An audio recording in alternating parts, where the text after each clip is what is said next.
Good morning! Good morning guys! So ang ating video for today, ng ulirang misis nyo ngayon is gusto niyang i-share ang kanyang morning routine. So anyway, gusto ko i-share sa inyo yung aking morning routine from Monday to Friday. So ayan, morning routine. Morning routine, ganun ba yung tawag doon? So ang ating morning routine, So, Monday to Friday is may pasok si Habi, ang aking ulirang mister. Yeah.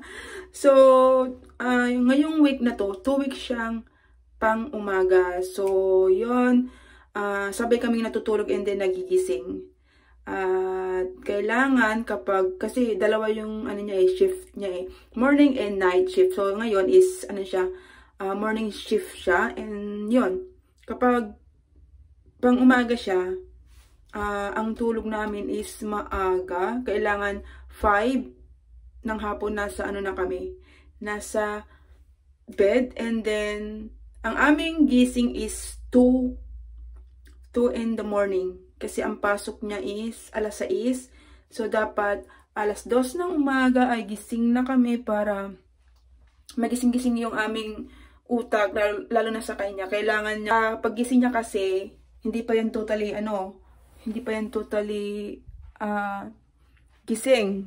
Tulog-tulog pa yan. So, yun nga, pagising ko ng umaga, magtitimpla ako ng kape namin, magpre-prepare. So, nung mga unang 1 week ko pa, siya yung taga-prepare kasi hindi ko pa makuha-kuha yung tamang pagpalaman ng kanyang tinapay kasi hindi ko pa alam syempre. Kasi ako usually pag gumagawa ko ng peanut butter sandwich ko is sakto lang yung palaman ko, yung sa peanut butter, hindi siya makapal. And then konting honey kasi ayaw ko ng matamis. Pero sa kanya naman guys is sobrang dapat yung palaman ng kanyang peanut butter sandwich. Yung kanyang peanut butter is sobrang kapal. Gusto niya yung talagang thick. And then damihan mo ng honey kasi ang reason niya para daw mayroon siyang sapat na energy pagpasok sa work, which is meron naman siyang point.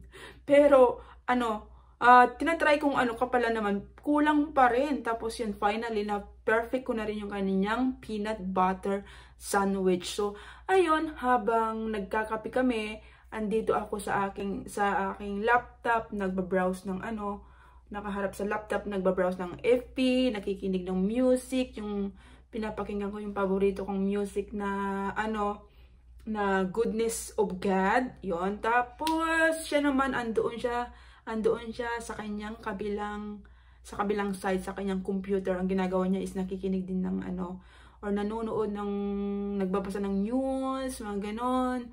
Tapos kung ano-ano pa. And then, ayan, hayaan mo lang siyang nandoon sa harap ng computer kasi tinatry niyang gisingin yung kanyang utak, yung kanyang dugo. Kasi pag gising niya yan, hindi pa yan totally gising na gising. Wala pa yan sa mood. So, hinahayaan ko lang siya doon habang nandito naman ako sa kabilang side.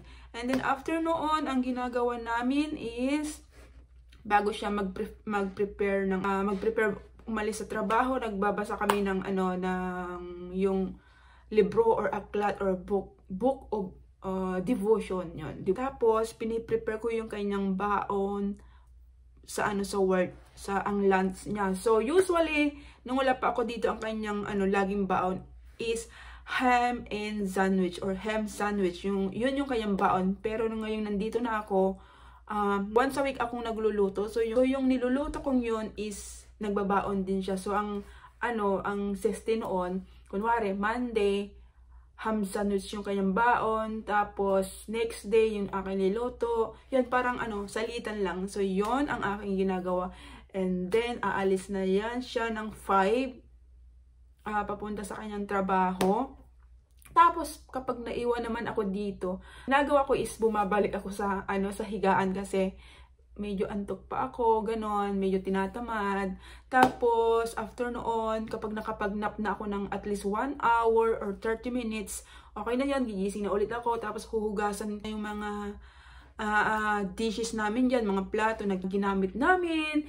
And then, pagkatapos, nagbabasa ako ng libro na ganito. Ayan, kasi gusto kong ma-improve or gusto kong ma-improve yung aking English. Kasi, wala lang. Gusto ko lang ma-improve yung aking English kasi hindi tayo kagalingan mag-English. So, dapat kahit papaano ma-improve yung aking pagsasalita ng English. Kasi nandito na tayo sa America. Kasi para at least,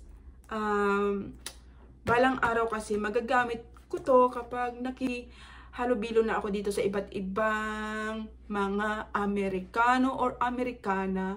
Basta, yun lang. Usually sa ngayon, yun lang yung nangyayari sa aking buhay every morning. So, sa Sabado naman, and then Sunday, wala siyang pasok.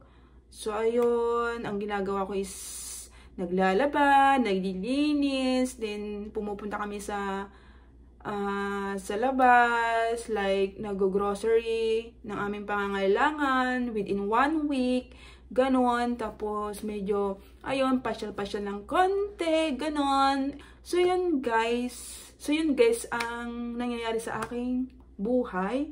I hope, naging, naalam ko namang, yung iba dyan is, hindi sila interesado para malaman ito. So, anyway guys, para lang ito sa mga taong sumusubaybay sa aking buhay. So at least kahit papaano chinismis ko ng konti yung aking buhay dito. So yun lang. Thanks for watching. Bye!